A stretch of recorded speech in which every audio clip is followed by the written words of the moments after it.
Hello mga Lods!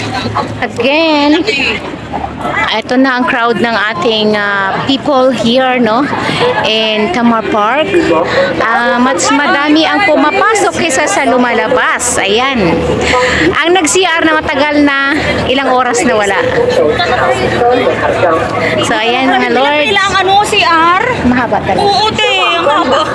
Yan. So, ito yung crowd ng peoples here na manonood ng fireworks, mga Lods. So, gabihin akong umuwi, mga Lods. Grabe na to. First time na mangyayari sa akin ang umuwi ng gabing-gabi, no? Kasi ang start ng fireworks, mga Lods, is like 9 p.m. in the evening tonight. Kaso lang, nagpaalam naman ako sa aking mga mabubuting mga amo, no? At pumayag sila kahit malit ako umuwi, no? Kaya ganun na lang ang aking excitement kasi first time kong manood ng fireworks display after COVID time, no?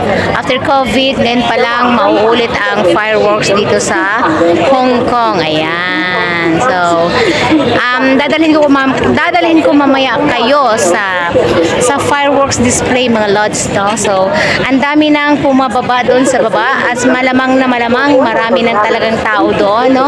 At ayaw rin namin makipagsiksikan, mga Lods, dahil mamaya pagkatapos ng fireworks ay mahirap bumalik, no? Kasi sa dami ng crowd ng na papauwi. So, kailangan dito lang tayo sa bandang bungad dahil after fireworks, madali lang tayong makalabas, no?